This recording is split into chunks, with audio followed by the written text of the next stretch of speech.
Muito bem, nós estamos chegando então na nossa sétima aula, né? E sétima aula então nós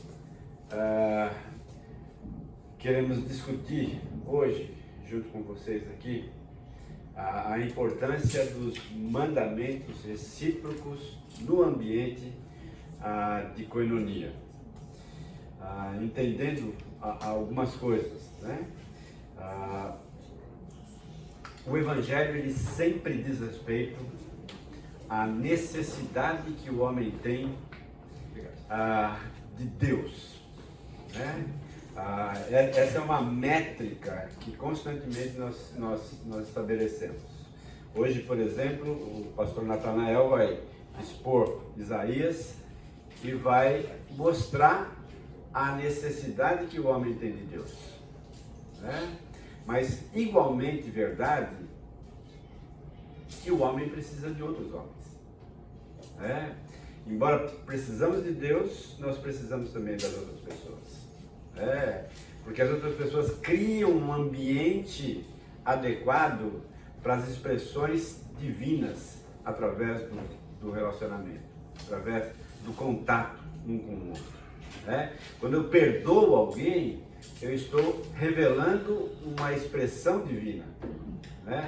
Quando eu tolero amorosamente o erro de uma outra pessoa, eu estou expressando uma realidade divina também naquele ambiente. Então, é igualmente importante a pessoa com Deus, mas a pessoa com as outras pessoas também, tá bom? Então, entendendo isso, é que nós vamos estar partilhando com vocês algumas impressões em relação a essa questão.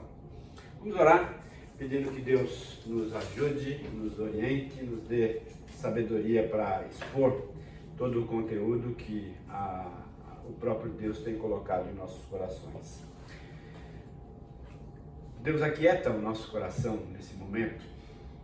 São tantas vozes que repercutem em nosso coração, preocupações, ansiedades, coisas a fazer, responsabilidades que muitas vezes preenchem o nosso imaginário, os nossos pensamentos e que muitas vezes nos desviam daquilo que nós estamos propostos a fazer neste instante, neste momento, nessa próxima hora.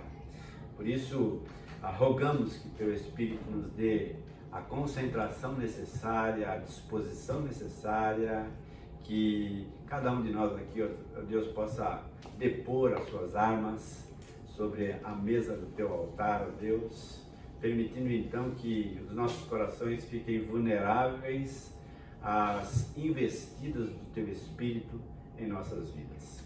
Queremos nos submeter em obediência à Tua palavra, queremos nos submeter, ó Deus, na autoridade e na soberania do Senhor sobre as nossas vidas.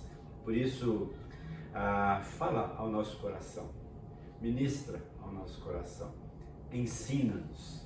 Queremos ser dóceis, capazes de ser instruídos pela Tua palavra, que a Tua palavra não volte vazia, mas que ela encontre guarida em nossos corações. Abençoa cada pessoa que aqui está, e se existem em seus corações preocupações, ansiedades, põe a Tua mão, tranquiliza, dá serenidade a Deus, de modo que possamos aproveitar melhor esse tempo aqui. Abençoa também os demais professores que estão reunidos também neste local, que cada verdade da Tua palavra possa atingir também o coração dos alunos com aquilo que o Senhor tem a informá-los, a educá-los e a orientá-los, a Deus. Abençoa também o culto lá em cima, que o louvor, a adoração, as pessoas que ali estão, também a exposição da Tua palavra, feita pelo pastor Natanael, que ela encontre corações suscetíveis a responder positivamente aos apelos da Tua palavra. Obrigado. Em nome de Jesus. Amém. Amém. Muito bem. Né? A observância dos mandamentos recíprocos. Eu fiz questão de colocar essa palavrinha observância. Né? Ou seja, para nesta manhã nós observarmos isso, né? Trazermos isso para nós e perguntarmos para nós mesmos: é coerente isso? É viável isso? É possível de ser colocado em prática ou não? Eu não posso responder por você, você não pode responder por mim, mas cada um de nós, olhando o nosso ambiente, vai perceber as possibilidades que existem, né? E como é que nós podemos viabilizar essas verdades nas nossas vidas. Eu quero começar expondo para você Romanos capítulo 8, versos 19 a 23. Romanos 8, o apóstolo Paulo, ele é bem sucinto, mas ao mesmo tempo revelador, numa verdade que é a realidade pós-queda. O que aconteceu nos nossos relacionamentos depois da queda? Lembra? Gênesis capítulo 1, capítulo 2, a criação, tá? De tudo aquilo que nossos olhos são capazes de ver, vieram então a partir da palavra do Senhor, criando todo esse ambiente. Ao criar esse ambiente, ele percebe que o ambiente é bom e então cria o homem à sua imagem e à sua semelhança. Cria um ambiente favorável, um jardim, coloca ali e diz: vocês vão cultivar, vocês vão cuidar, vocês vão fazer com que esse ambiente aqui floresça ainda mais. Gênesis capítulo 3, a queda do homem, a desobediência. Então, o apóstolo Paulo está olhando para isso, tá? Olhando para esse ambiente pós-queda. E olha o que ele diz, versículos de 19 a 23 de Romanos capítulo 8. A ardente expectativa da criação aguarda a revelação dos filhos de Deus. Pois a criação está sujeita à vaidade, não voluntariamente, mas por causa daquele que a sujeitou, na esperança de que a própria criação será redimida do cativeiro da corrupção para a liberdade da glória dos filhos de Deus. Porque sabemos que toda a criação, toda ela, a um só tempo, geme e suporta angústias até agora. E não somente ela, mas também nós, que temos as primícias do Espírito, igualmente gememos em nosso íntimo, aguardando a adoção de filhos, a redenção do nosso corpo. Então, Paulo aqui é muito claro, né? Em expressões muito contundentes que mostram para nós uma realidade pós-queda, que é a realidade que eu quero projetar aqui para vocês. Tá? Paulo ensina que a criação está escravizada, aguardando a libertação que chegará com a consumação do reino de Deus. A vida em comunidade é parte da criação que está escravizada e que aguarda por libertação desta escravidão. Percebe por que tantos conflitos no ambiente social? E koinonia é um ambiente social. Você coloca ali 15, 20 pessoas no mesmo ambiente, fatalmente vão acontecer confrontos, discórdias, conflitos. Então, ao entender isso, que ao me envolver com koinonia, ao me envolver com a questão social, eu estou também assumindo a possibilidade da existência de conflitos. Tá? Eu pontuei aqui pelo menos 4 alienações que a queda trouxe para nós. A alienação espiritual, ou seja, eu apartado de Deus. A alienação psicológica, eu apartado de mim mesmo. No capítulo 7 de Romanos, Paulo fala um pouquinho sobre isso. Né? Por que eu faço aquilo que eu mesmo condeno? Por que eu não sou capaz de me controlar em determinadas situações? Porque é uma força dentro de mim que, de uma certa forma, combate a força que o próprio Deus exerce sobre a minha vida através do Espírito Santo. E há um conflito, então, um conflito dentro de mim que me abate, que muitas vezes eu sou derrotado, muitas vezes eu sou vencido por essa realidade. A alienação da natureza, a natureza geme. Eu planto algo e junto com aquela plantação vem coisas boas e vem coisas ruins. Vem joio e vem trigo. Mas eu não plantei joio. Não plantei, eu só plantei trigo. Por que o joio veio junto? Porque é essa realidade. Que a natureza está debaixo dessa realidade também. E a alienação social. Ou seja, eu e você estamos alienados. Eu e você estamos em discordância constante. Há uma realidade que nos afasta, mas ao mesmo tempo o Espírito do Senhor que nos une. E entendendo isso, entendendo essa constância que existe, e quando eu percebo isso, eu percebo em todos os ambientes. Se você, por exemplo, pensar o casamento é assim. Num dado momento eu amo o meu esposo, eu amo a minha esposa, num segundo momento eu odeio de tal forma, se eu puder esganar, eu esgano. Não é assim? É assim que funciona. Essa dinâmica, ela é uma realidade. E entendendo isso, eu preciso perceber que eu estou debaixo dessa escravidão também. Agora, um pouquinho mais adiante, o que isso mostra para mim e para você? Isso pinta um quadro muito real. A chegada do reino de Deus é a grande ênfase no ensino de Cristo.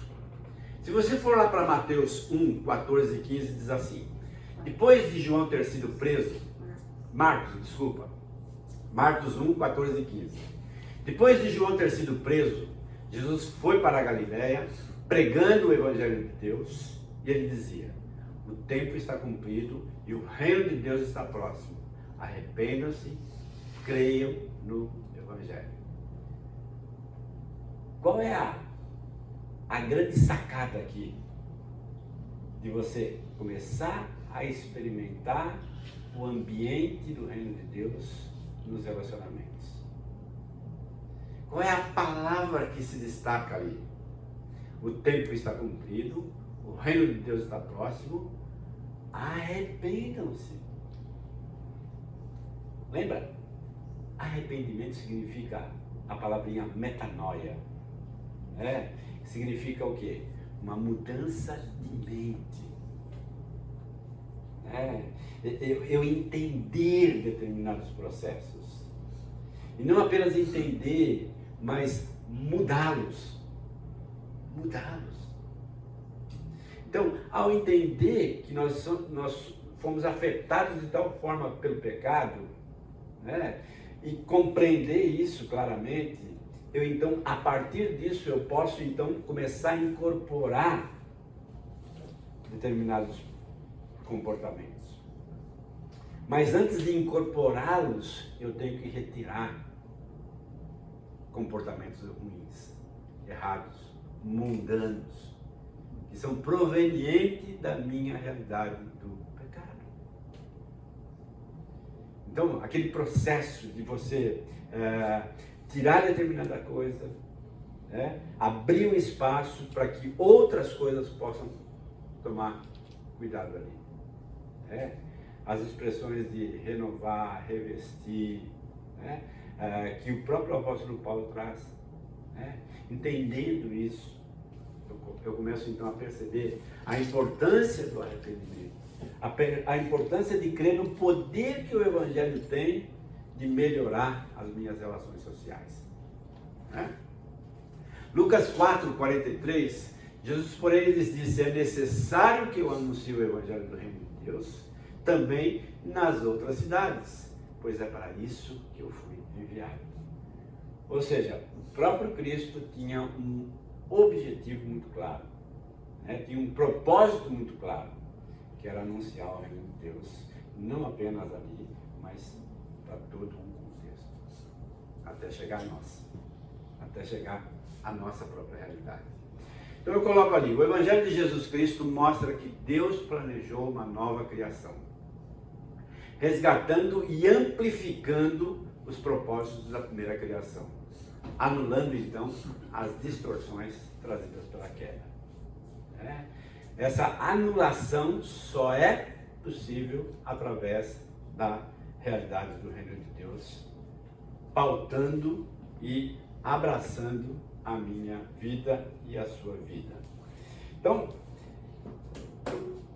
a gente começa a entender algumas coisas que o apóstolo Paulo coloca. Por exemplo, ele coloca em Colossenses 1:13, ele diz assim: pois ele nos resgatou do domínio das trevas e nos transportou para o reino do seu Filho amado. Resgate e transporte. Tá? Você foi resgatado, eu fui resgatado. Tá? Mas esse resgate, ele não aconteceu simplesmente de o Senhor nos tirar de um ambiente e nos deixar em stand-by. Não. Tá? Ele resgatou e transportou para um ambiente diferente. Tá? Então, você saiu de um ambiente, tá, onde era olho por olho, dente por dente, onde era fez mal para mim, vai receber mal também, onde eu disputava com você, onde que eu o agredia com palavras, com atitudes, com gestos, onde eu sonegava determinadas coisas suas, tá? Que eram por direito suas. Então ele me resgatou de tudo isso, tá? E me transportou para um reino de luz. Então as trevas que eu vivia não podem ser as realidades agora desse ambiente de reino de Deus, tá? Precisa ser tirado, tá? Se eu não tirar, a gente vai trazer então todo o lixo do reino das trevas para o reino da luz. Lembra, a luz e as trevas não subsistem juntas, tá? Não dá.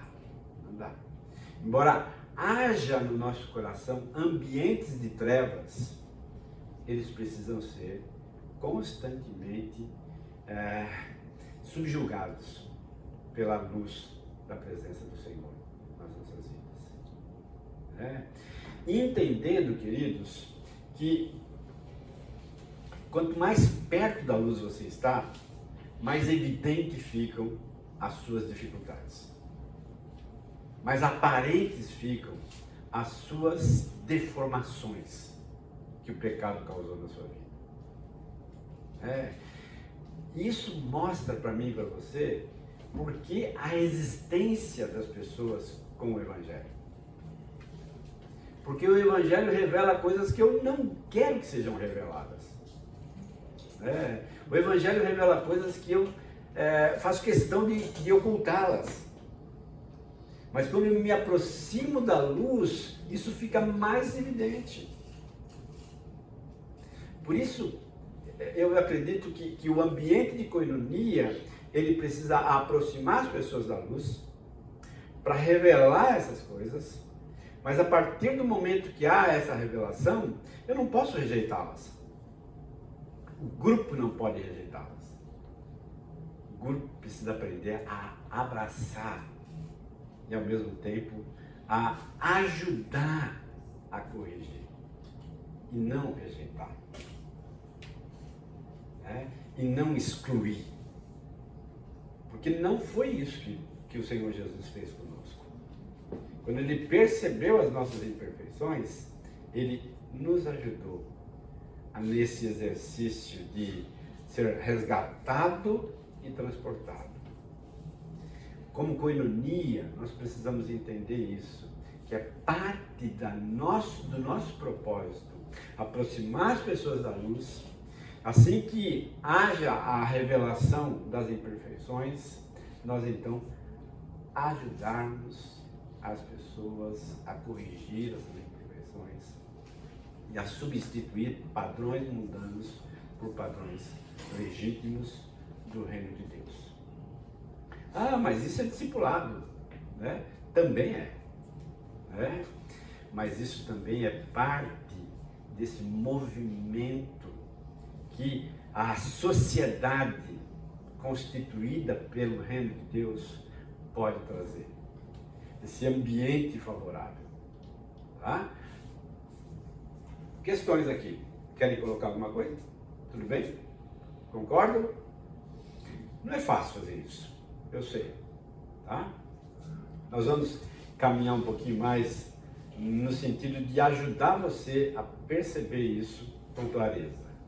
O apóstolo Paulo, então, ele capturou muito bem a essência desse ensinamento de Jesus. Gálatas capítulo 6, versículo 15, de nada vale ser circuncidado ou não.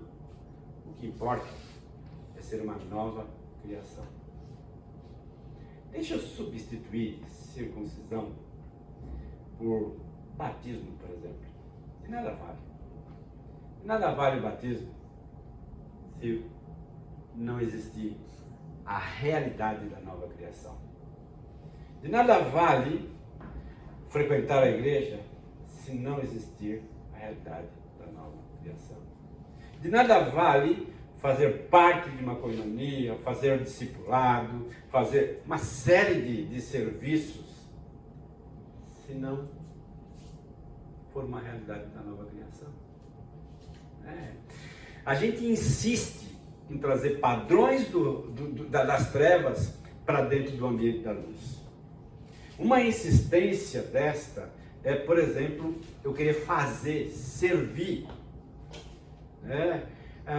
na perspectiva, ou na expectativa, melhor dizendo, de que eu vou ser de alguma forma beneficiado com aquilo. Ou seja, aquele padrão de troca que é peculiar ao reino das trevas, não pode estabelecer aqui também. Eu não posso tratar essa questão sem percebê-la com clareza. Não é um toma lá da cá. Não é porque eu sirvo que eu vou ser abençoado. Não é porque eu sirvo que eu vou ser próspero. Não é porque eu me dedico tantas horas que eu vou receber isso em troca. Não é. Porque se você criar essa expectativa, você vai se frustrar. Porque nós estamos diante de um ambiente hostil. Assim como um dia a fatalidade vai bater a sua porta e a minha, não significa que eu estou isento ou sem proteção de Deus. Significa que nós estamos num ambiente onde a fatalidade pode acontecer a qualquer momento, na minha e na sua vida. Não é porque Deus cochilou que isso aconteceu, porque nós estamos nesse ambiente. Então, não dá para transportar do ambiente das trevas para o ambiente da luz padrões que são propícios reais daquele ambiente. Tá? Olha o que eu coloquei aqui embaixo. Ser nova criação é ingressar no reino de Deus e vivenciar a partir deste evento uma transformação na maneira de viver em comunidade. Eu experimento essa transformação. O indivíduo, quando chega na sua coinonia, quando chega no seu grupo, ele precisa perceber o ambiente de luz. Um ambiente onde o reino de Deus está começando a se manifestar ali, naquele ambiente. Onde há a aproximação da luz, onde há a revelação das imperfeições, mas onde há também não a rejeição delas, mas o desejo de corrigi-las pelas ferramentas do Senhor, pelas armas do Senhor, e não pelas nossas. O apóstolo Paulo diz assim: as armas da nossa milícia não são carnais, mas são poderosas em Deus para destruir fortalezas e anular sofismas. Gosto dessa palavrinha, sofisma. Sofisma dá a ideia de que algo é bom quando na verdade é ruim. Ou seja, travestido de bom, mas na verdade é corrupto na sua essência. Então, as ferramentas de Deus revelam isso. Revelam esses padrões que estão maquiados de coisa boa, mas na verdade estão lá prejudicando, sendo ruins, sendo maléficos.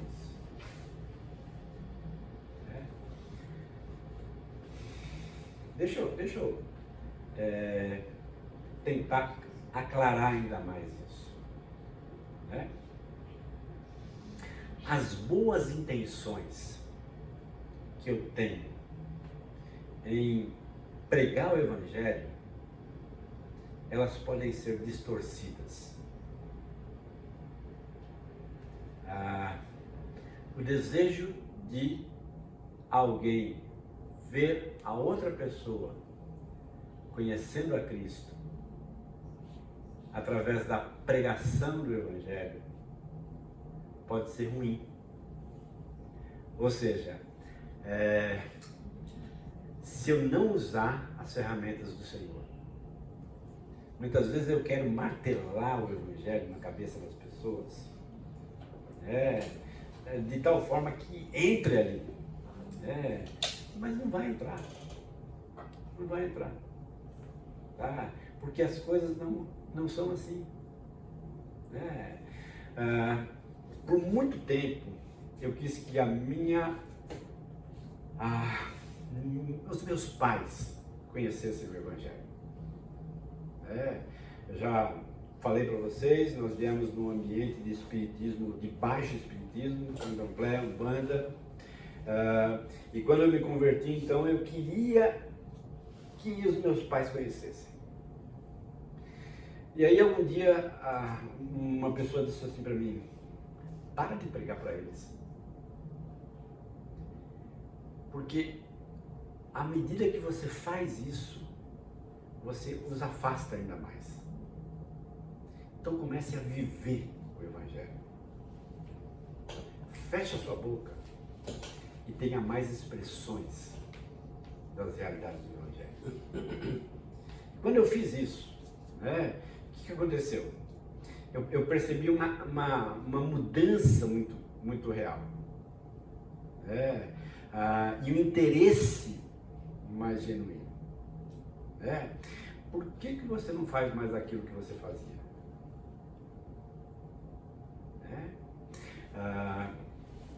Deixa eu abrir mais o meu coração aqui com vocês. Por muito tempo eu tive uma briga muito grande com os meus pais. Ao ponto de sair de casa aos 14 anos, morar fora de casa durante muito tempo. Com 21 anos eu conheci a Cristo, e uma pessoa me discipulando disse assim: seus pais? Eu disse: estão lá, Hoje eles moram no interior, eu moro em São Paulo, né? E não tenho muito contato com eles. Mas o que aconteceu? Né? E eu fui narrando determinadas coisas e ele disse assim para mim: está tudo errado. Está tudo errado. Né? Você tem que consertar a sua relação com os seus pais. Né? Se você deseja que eles conheçam a Cristo, o caminho é esse. Você precisa mostrar realidades do reino de Deus para eles. Né? Respirei fundo, briguei, né? Mas decidi me submeter. Um dia peguei, saí de São Paulo, fui até Pindamonhangaba, eles moravam lá, né? Inclusive a minha família ainda mora lá, parte da minha família. Né? Sentei com a minha mãe, sentei com meu pai e disse: quero falar seriamente com vocês aqui do meu comportamento com vocês. Foi errado, foi egoísta, fui isso, fui aquilo, né? Destratei a senhora, destratei o senhor. Estou aqui para pedir perdão. Uma realidade do reino de Deus se manifestando no reino das trevas. Tá? Chorei, orei junto com eles. Né? A partir daquele momento, as coisas começaram a mudar. Né? O meu comportamento com eles, a minha atitude com eles e a atitude deles para comigo também. Né? Ao ponto que depois de 10 ou 12 anos, não sei precisar exatamente isso, né? Eles se converteram. Né? A minha mãe, com muita certeza, meu pai, eu tenho algumas dúvidas em relação a isso. Né? Mas minha mãe, muito claramente, essa realidade se estabeleceu. Agora, por que eu estou contando tudo isso? Porque a gente precisa entender que viver o Evangelho tem um poder grande de constranger o coração das pessoas. Que muitas vezes a pregação nua e crua do Evangelho não surte o mesmo efeito. Porque ela não é acompanhada de atitudes. Então, as minhas palavras, elas precisam ser coerentes com a minha atitude. Né? Se eu digo que amo, eu preciso amar em atitudes. Se eu digo que perdoo, eu preciso perdoar em atitudes. Entendendo isso, eu levo você a entender essa realidade aqui, que é muito presente em koinonia. Koinonia expressa, acima de tudo, o relacionamento que os membros de uma comunidade centrada em Cristo têm com Deus e com os outros. Ou seja, eu preciso entender que esse ambiente aqui, tá? Ele é influenciado pela minha pessoa, pela sua pessoa, mas também por Deus. E o que precisa nortear essa relação é a cruz. O que precisa nortear a minha relação com você é os valores da cruz, a missão da cruz, toda a perspectiva que a cruz traz para mim e para você. Né? Elas precisam estar dentro desse ambiente. Né? Por que muitas vezes a gente encontra filhos rejeitando o Evangelho em suas próprias casas, tendo os pais crentes? Porque muitas vezes o esforço dos pais em levar os filhos a Cristo, ele é um esforço desnorteado, é um esforço equivocado, porque ele não está acompanhado dessa compreensão de que lá existe uma pessoa que tem as suas demandas, tá? E aqui tem uma outra pessoa que tem as suas demandas, e que a partir da cruz elas se fundem. E entendendo, e quando eu coloco a seta lá para cima, eu preciso entender que aquela seta lá é que vai nortear tudo que acontece aqui. Tá? A minha relação com Deus, ela vai nortear e precisa nortear tudo que vai acontecer no ambiente estabelecido ali e chamado de coinonia. A tua família é uma coinonia. A minha família é uma coinonia. Tá? O grupo que você hoje está participando é uma coinonia. E esses valores, então, precisam se estabelecer. Deixa eu andar um pouquinho mais ainda e trazer uma verdade bastante objetiva aqui. Tá?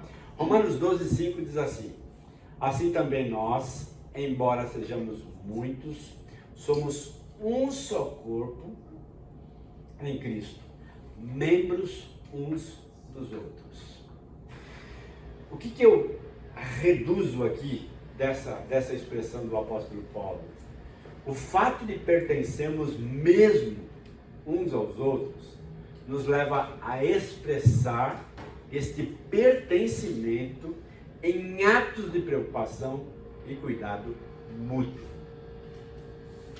Ou seja, entender isso, que eu pertenço a você, que você pertence a mim, faz toda a diferença.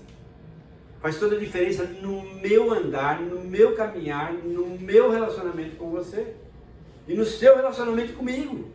Precisa entender isso, né? Entender isso, que esse pertencimento, ele é real, ele é uma verdade objetiva. E por ser uma verdade objetiva, ele tem que nortear todos os meus atos de preocupação com você, de cuidado com você.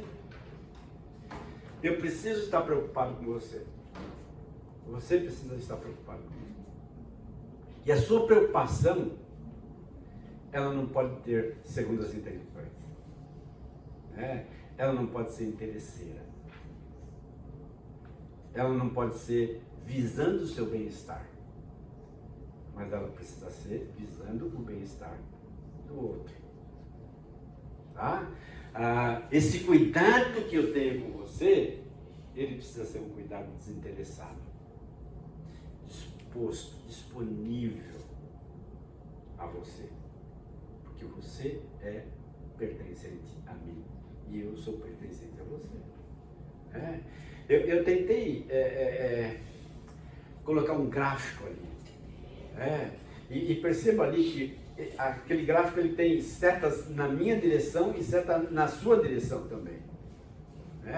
Então, ou seja, já que nós pertencemos uns aos outros, eu preciso entender que as minhas reações a você e você a mim são necessárias, assim como as suas relações com outras pessoas deste universo também vão redundar a outra pessoa. Então, esse ciclo é uma realidade. À medida que eu cuido de você, que eu me preocupo com você, você comigo, a comunidade começa a expressar verdades do reino de Deus. E começa a se cuidar um ao outro. E a gente então começa a se blindar das investidas do diabo. Começa a ser um rebanho que está protegido e que está se protegendo um ao outro. Das realidades desse mundo espiritual que é tão tenebroso que muitas e muitas vezes nós sucumbimos e acabamos então tendo expressões que não são aceitáveis no reino de Deus. Bom? Vamos tomar café? Bom, dentro dessa verdade objetiva que nós traçamos aqui, esse fato de que a gente pertence uns aos outros e esse pertencimento ele precisa redundar em uma preocupação e um cuidado mútuo, é que eu quero então estabelecer com vocês algumas admoestações práticas que a palavra de Deus traz para nós. Romanos 12, versos 10, 13, 15 e 16. Amem uns aos outros com amor fraternal. Quanto à honra, deem sempre preferência aos outros. Ajudem a suprir as necessidades dos santos. Pratiquem a hospitalidade. Alegrem-se com os que se alegram, chorem com os que chorem. Tenham o mesmo modo de pensar de uns para com os outros. Em vez de serem orgulhosos, sejam solidários com os humildes. Não sejam sábios aos seus próprios olhos. Então, de uma certa forma, o apóstolo Paulo pegou o capítulo 12, né? No início do capítulo 12, ele estabelece uma compreensão doutrinária e, na sequência, ele começa então a traçar modos de agir, né? Traçar a prática da doutrina. Ou seja, não basta eu entender a doutrina, não basta eu sistematizá-la de forma compreensiva, se eu não for capaz de praticá-la. Lembra essa dinâmica, né? Eu sou inspirado no culto público, eu sou ensinado em profundidade na escola bíblica, mas eu sou desafiado a praticar na coinonia, no ambiente de relacionamento. Tá?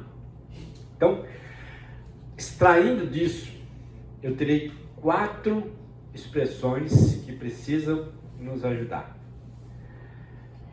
Primeiro, cuidando uns dos outros, honramos uns aos outros, repreendemos uns aos outros e oramos uns pelos outros.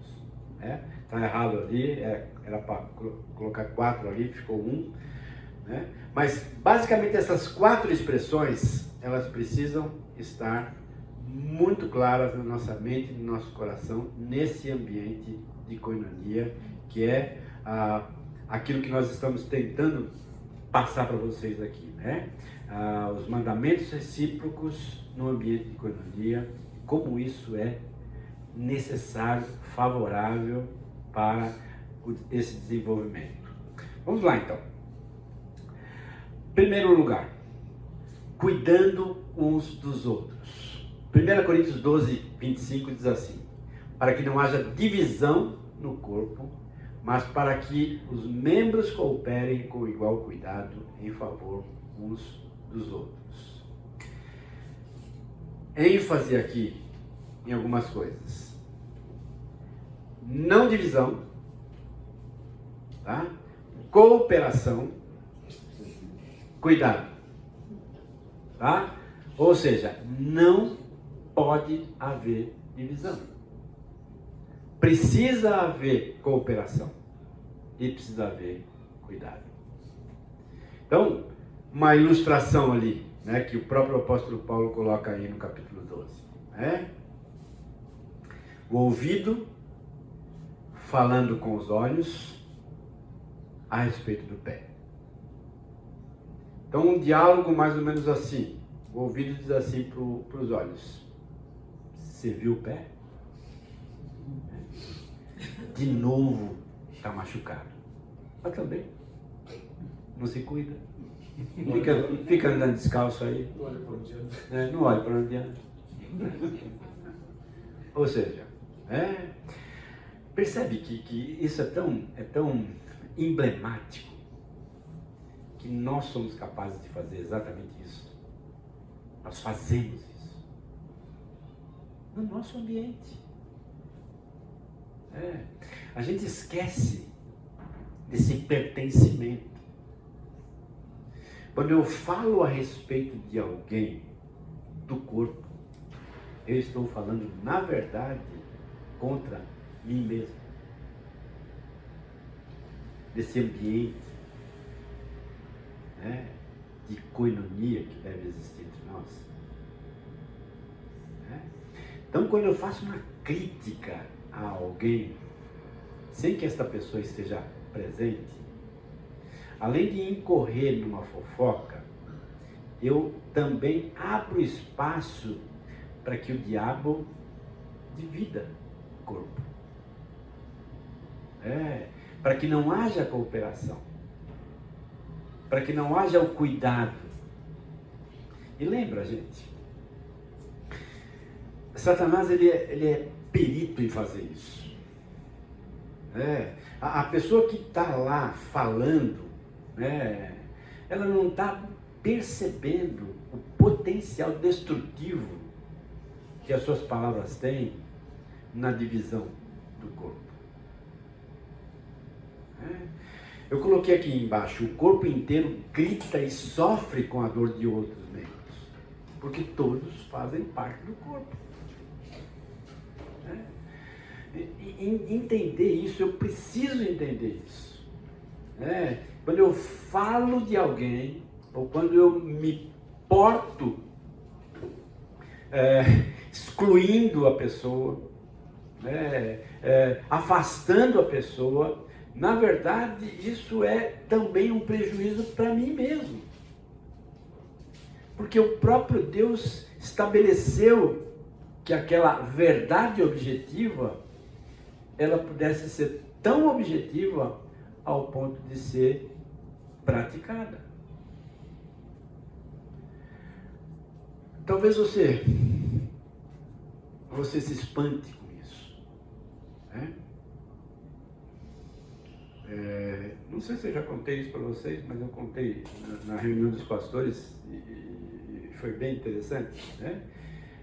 Nós somos pastores durante 15 anos no sul de Minas Gerais. E lá nós pertencíamos ao grupo de pastores da Igreja Batista que coordenava as igrejas naquela região ali. E eu particularmente fazia parte da comissão de ética. E um dia nós fomos chamados para mediar um conflito numa igreja em Pouso Alegre.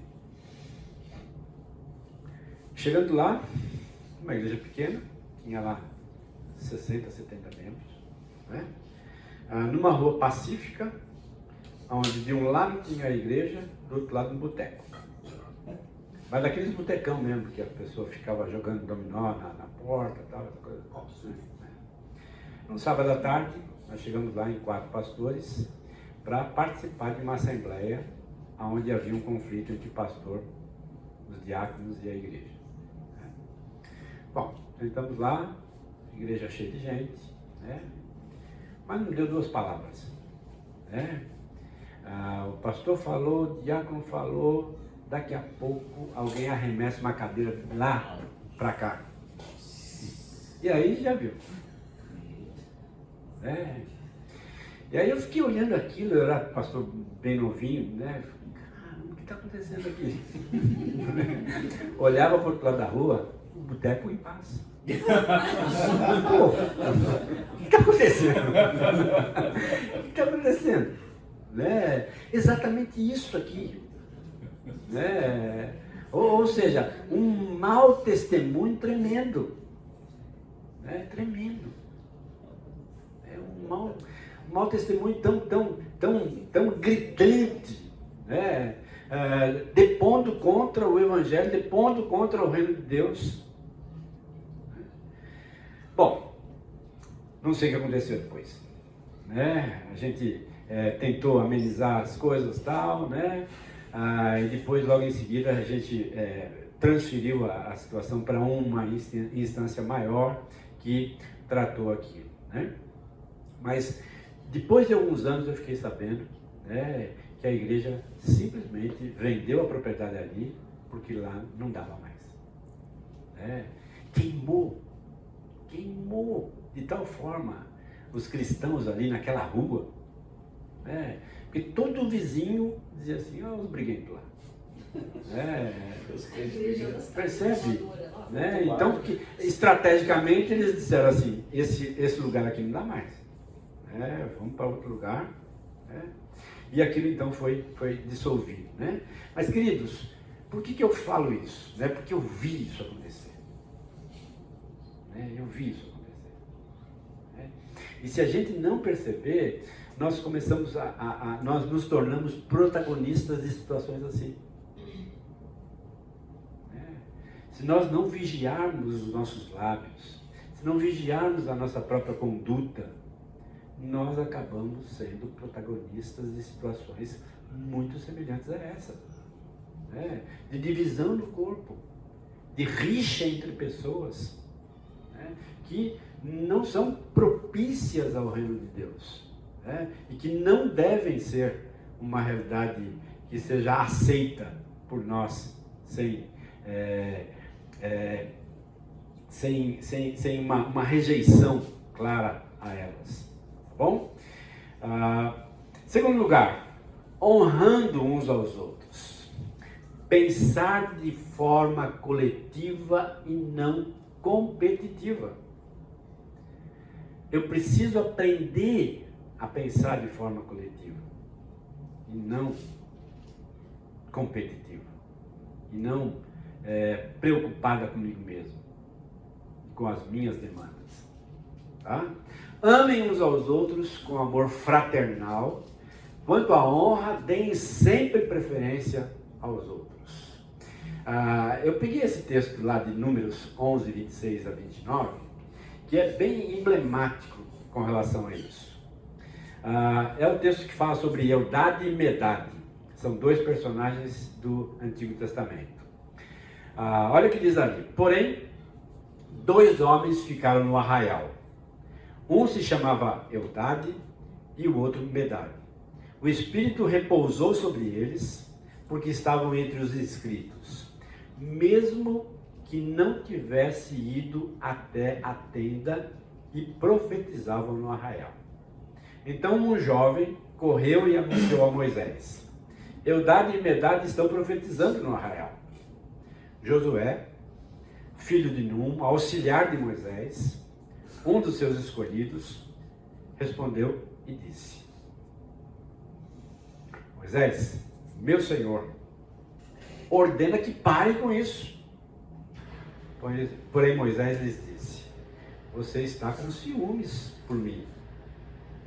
Eu gostaria que todo o povo do Senhor fosse profeta, que o Senhor lhe desse o seu espírito. O que Moisés está ensinando aqui? Josué, você está com ciúmes.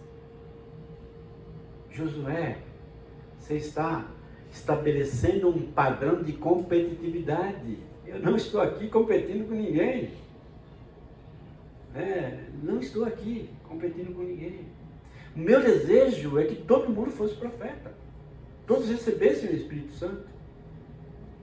Então Josué, pare com isso. Pare com isso.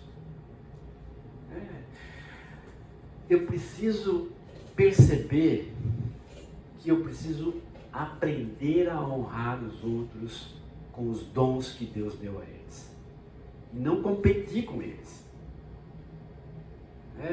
Se o outro professor é melhor que eu preciso honrá-lo no seu ambiente de expressão de dom espiritual. E não ficar com ciúmes. E não ficar enciumado. Minha classe só tem meia dúzia de gato pingado. Eu aqui estou no lucro, porque as igrejas que eu pastoreava tinha 20, 25 pessoas. E eu tenho uma sala assim. Percebe? Não. Esse ambiente de competitividade não cabe no reino de Deus. Não cabe na igreja de Deus. Entender isso, que eu preciso aprender a honrar outra pessoa, com os dons, talentos e capacidades que Deus deu a elas. No ambiente de coinonia, isso se torna mais evidente ainda. Este ambiente não é um ambiente para que eu demonstre as minhas habilidades. Para que eu estabeleça um patamar entre eu e você. Eu aqui e você aqui. Não. É um ambiente que eleva eu e você na mesma posição. Você com os seus talentos, eu com os meus talentos, cooperando para aquilo que Deus tem para cada um de nós, dentro daquele ambiente. Sendo instrumentos nas mãos do Senhor para a edificação e não para a destruição. e não para a competitividade. Nós não estamos ali para competir com ninguém. Eu preciso ter uma mentalidade coletiva e não uma mentalidade apenas na minha realidade, naquilo que eu sou capaz de fazer. Tá bom? Tudo bem? Vamos lá. 3. Repreendendo uns aos outros. Somos rápidos em rejeitar e lentos para repreender. Olha aí esse texto de Apocalipse 3:19.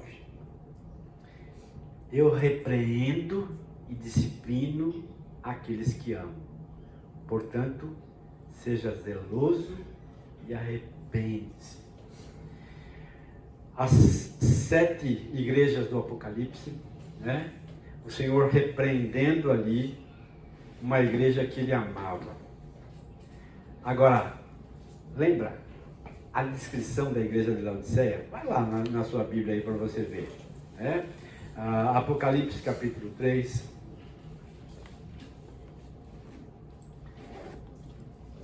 Ele fala algumas coisas aqui a respeito dessa igreja que são duras, que são bastante difíceis de lidar com elas, né? Versículo 14. Ao anjo da igreja em Laodiceia, escreve: estas coisas diz o Amém, a testemunha fiel e verdadeira, o princípio da criação de Deus. Conheço as tuas obras, que nem és frio nem quente. Quem dera se fosse frio ou quente. Versículo 16, assim porque és morno, e nem és quente nem frio, estou a ponto de vomitar-te da minha boca. Rejeitar você. Eu estou disposto a rejeitar você. É isso que Deus está dizendo aqui. Versículo 17. Pois dizes, eu estou rico e abastado, não preciso de coisa alguma, e nem sabes que tu és infeliz, sim, miserável, pobre, cego e nu.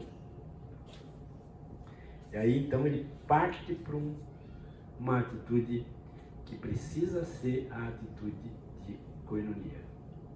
Tá? Versículo 18. Aconselho-te que de mim compres ouro refinado pelo fogo, para te enriqueceres, vestiduras brancas para te vestires, a fim de que não seja manifesta a vergonha da tua nudez, e colírio para ungires os teus olhos, a fim de que vejas. Eu repreendo e disciplino a todos quanto amo. Seja, pois, zeloso e arrepende. Ou seja, o próprio Deus não rejeitou, mas tornou claro o problema. Lembra? Quanto mais perto da luz, mais evidente as imperfeições. Ele então coloca esta igreja próxima da luz para revelar a esta igreja qual era a realidade espiritual dela. Tá? Versículo 17. Vocês estão dizendo aí: sou rico e abastado, não preciso de coisa alguma. Primeira revelação. Nem sabes que tu és infeliz, sim. Segunda revelação, miserável. Terceiro, pobre. Quarto, cego. E quinto, nu.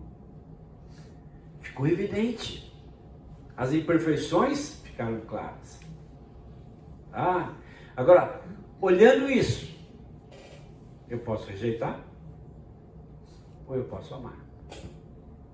Eu posso rejeitar ou eu posso amar e buscar corrigir? Agora, o que é mais fácil? Qual é o caminho mais rápido e mais fácil? Rejeitar. Qual o caminho mais longo, mais duro, mais difícil, mais trabalhoso? É amar.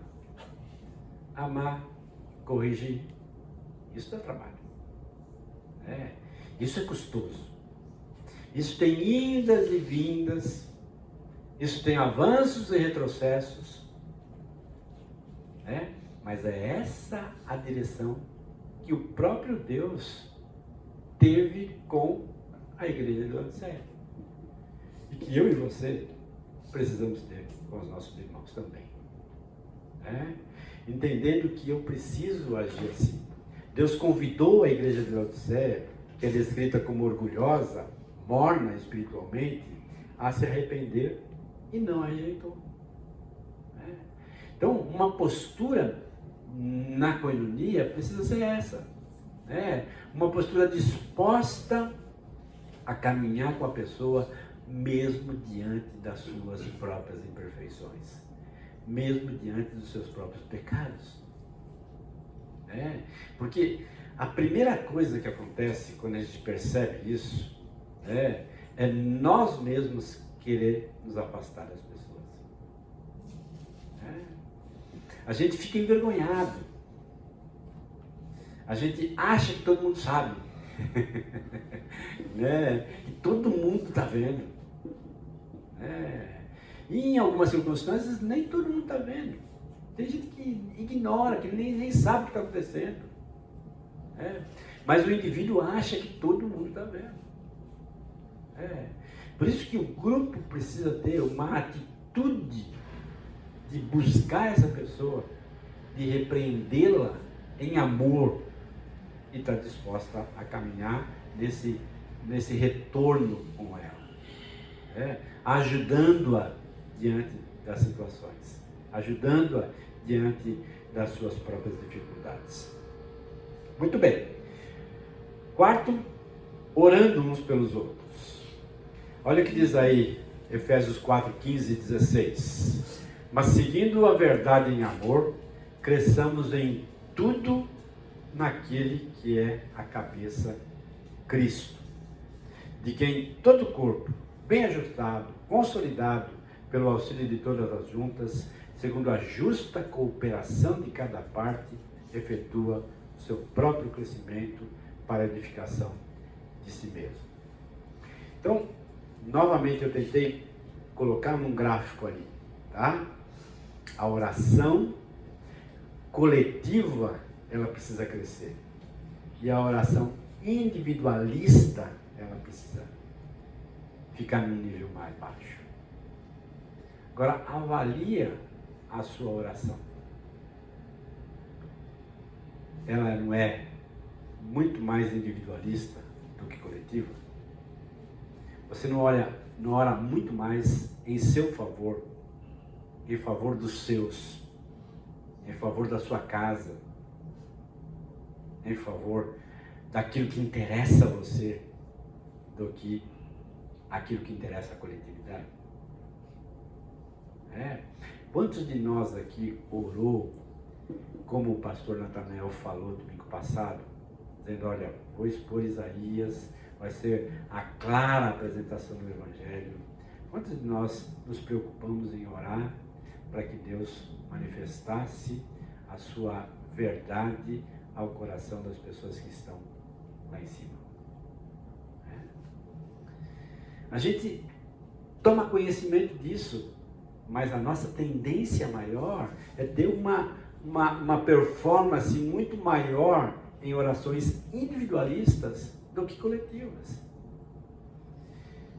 Essa mentalidade de koinonia, ela precisa me ajudar a olhar para o coletivo. Paulo reconhecia que o corpo não cresce a menos que cada membro cresça executando a sua obra. Então, quando eu oro coletivamente para que você cresça, na verdade eu estou orando também para que eu cresça. No casamento, quanto mais o homem se esforça em fazer a esposa feliz, mais ele vai ser feliz. Por quê?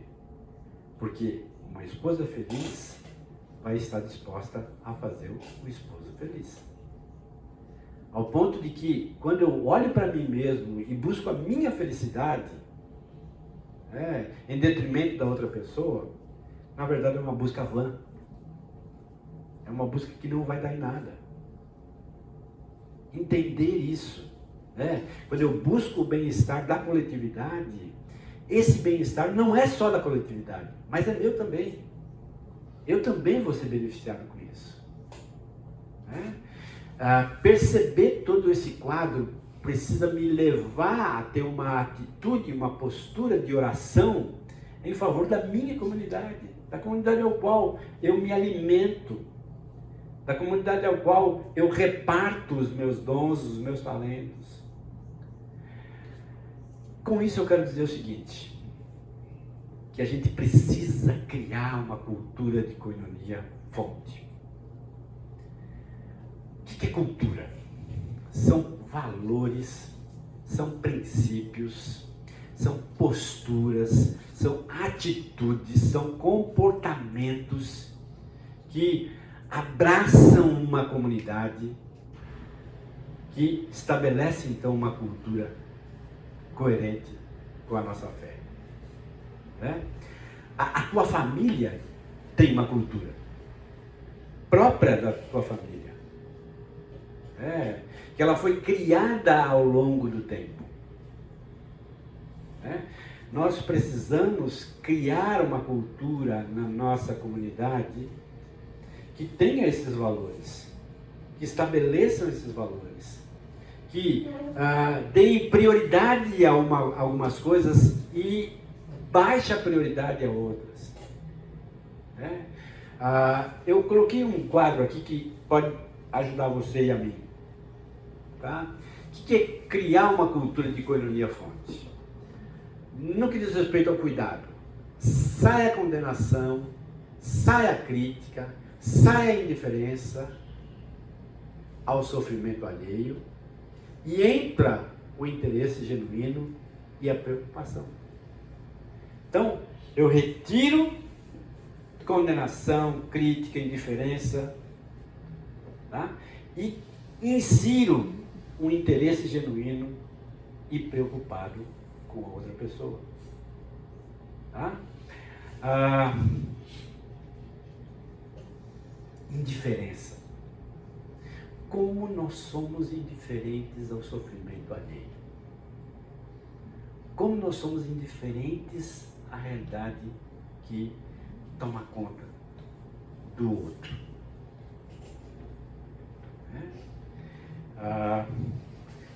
Lúcia, por favor, vem aqui e fala um pouco daquilo que nós fizemos como koinonia em relação ao câncer de uma pessoa, né? Como é que vocês agiram? Como é que você mobilizou as mulheres a agirem ali? A gente tem uma... Lúcia, vem aqui, ó, para pegar ali na imagem. Vai. A gente tem na nossa koinonia uma pessoa que teve câncer no nariz e ela passou por um processo muito difícil e doloroso, né? De quimioterapia, radioterapia. E eles estão chegando na nossa koinonia. É um casal até que eu compartilhei aqui, que eles foram para lá, porque num culto eu virei e dei boa noite para os dois. E eles estavam ansiando por alguém na igreja que desse atenção para eles, né? E aí no final do culto eles vieram conversar com a gente falou que tinha koinonia, eles começaram, então super firmes e tal. E ela ficou bem mal. Então o que nós fizemos? Ela ficou uma semana inteira de quimioterapia, bem forte e tal. Nós nos reunimos, as mulheres, e a gente decidiu que a gente faria algo pensando nela e ela tem 2 filhos, o marido, então não estaria em condições de cozinhar, de pensar em alimentação. Então nós pensamos numa alimentação adequada para ela e para a família, e a gente fez uma cesta com alimentos, sopa, fruta, suco, tudo que a gente entendeu que ela precisava, e levamos para ela. E no dia que a gente levou, a gente ficou sabendo que na terça-feira seria o aniversário do filhinho de 10 anos. E então nós pensamos assim, bom, ela não vai ter condições de comemorar, e ele que veio contar, né? Ai, essa semana eu faço aniversário. Então nós nos reunimos de novo, compramos bolo, sorvete e tal, bexiga, umas coisas. Fomos até o portão do apartamento lá, pedimos para alguém da família descer e entregamos para eles comemorarem com o menininho, para não passar em branco, né? E eles terem uma coisa lá só da família, né? Sem interferência de ninguém. E eles retornaram para a coinonia agora, estão retornando, a gente ficou super feliz. E a primeira coisa que eles fizeram foi expressar a gratidão, o quanto foi importante para a família essa manifestação de cuidado que a gente teve com eles.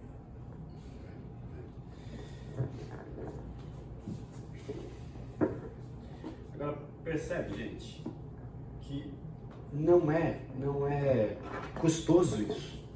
Não custa nada. Né? Talvez custou algumas horas, algum dinheiro, né? Mas a manifestação do cuidado de um grupo frente a uma dificuldade de uma outra família faz toda a diferença. Onde a gente pode perceber que são expressões pautadas, únicas, que podem fazer toda a diferença. Eu sei que isso já acontece na nossa igreja, né? Mas quando eu falo criar uma cultura de koinonia, né, eu penso que a gente pode ampliar ainda mais. Né? A gente pode colocar esse tipo de atitude no holofote, onde essa luz chegue aonde tem que chegar. Se todas as koinonias, a gente tem 66 koinonias, 980 pessoas envolvidas. Então é um contingente muito grande que precisa ser influenciada por uma cultura coerente com aquilo que é efetivamente koinonia. Cuidando, sai condenação, sai crítica, sai indiferença ao sofrimento alheio e entra o interesse genuíno e muito preocupado com outra pessoa. Honra, o que sai? Sai a competição, sai a inveja e entra a cooperação e a alegria. A disposição alegre de cooperar com a outra pessoa, né? De não competir, não ter inveja do sucesso alheio. Tá? Repreensão, né? Sai a rejeição e a exclusão, entra a reprimenda amorosa e um apelo à comunhão. Né? Então, eu estou substituindo aqui. Sai um comportamento errado e entra um comportamento que seja mais coerente com koinonia. Oração, sai o eu e entra o nós. Para de orar só por você, só pelas suas realidades e começa a orar de forma coletiva, para que os outros sejam abençoados e influenciados também por sua oração. Queria deixar um exercício prático aqui a vocês. Tá? Essa outra imagem, eu gostaria que você gravasse aí, tá? E criasse dentro do seu ambiente de koinonia algumas ideias práticas para criar uma cultura de koinonia em nossa igreja. Fatalmente, as situações elas são compartilhadas. Alguém lá vai compartilhar uma demanda. Ao invés de você se calar, então estabeleça na sua própria postura o que você pode fazer para cuidar daquela pessoa diante daquela situação. O que você pode fazer para honrar aquela pessoa diante daquela situação. O que você pode fazer para repreender aquela pessoa, se é o caso de uma repreensão. Como fazer, como agir. Tá? E a oração. Agora, eu tô pedindo para que você faça um exercício individual, mas eu estou ampliando um pouquinho mais para que você faça esse exercício coletivamente também. Você desafie o seu grupo a fazer um exercício coletivo. Na semana que é a última semana do mês, tá? Nós vamos estar tratando da questão da ação social na igreja. As coinonias vão estar estudando um material que está sendo preparado para esse fim, pensando na Semana da Solidariedade, que acontece em outubro. Tá? Então, eu acho que isso cabe muito bem ali. Cabe essa preocupação, esse desejo de cuidar, de honrar, de repreender quando for o caso e de orar.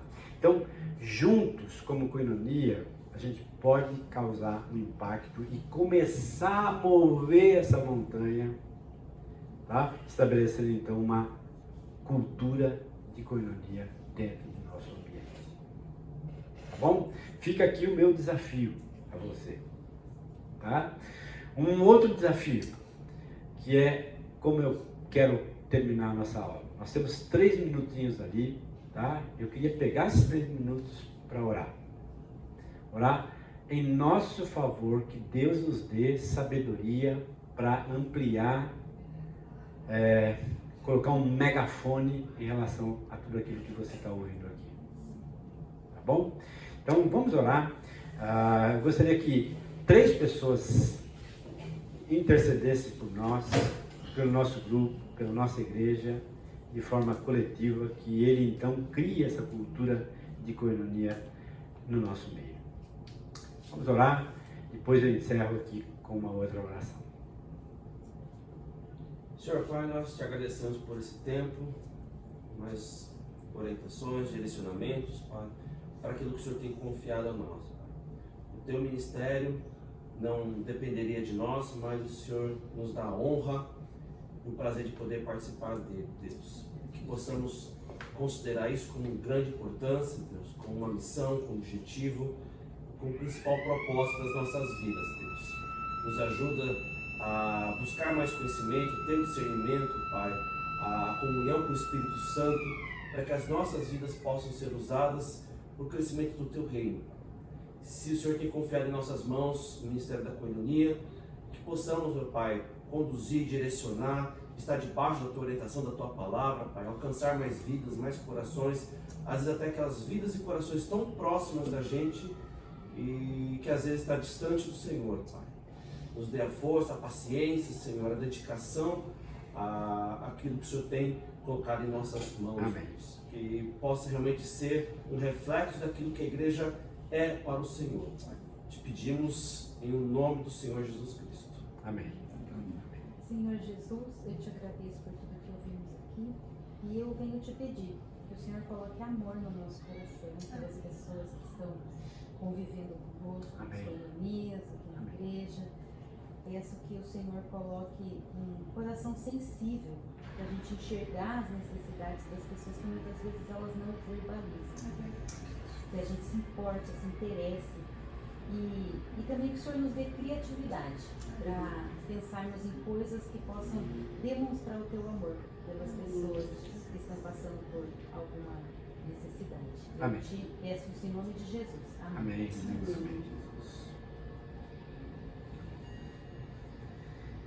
Senhor, nós louvamos o Teu nome e reconhecemos mais uma vez que é o Senhor que tem inclinado o nosso coração a refletirmos sobre essa questão e ao mesmo tempo, a Deus, nos dispormos a praticar a Tua palavra de forma mais direcionada e específica sobre as pessoas que convivem conosco, que estão semanalmente próximos a nós.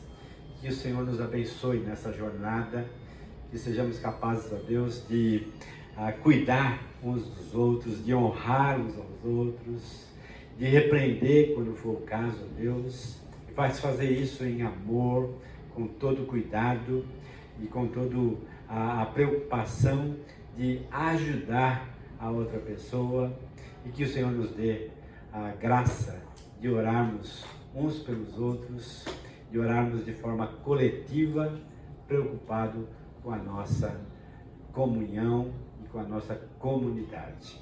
Obrigado, fica conosco, nos abençoa ao longo desse domingo também, em nome de Jesus. Amém. Amém.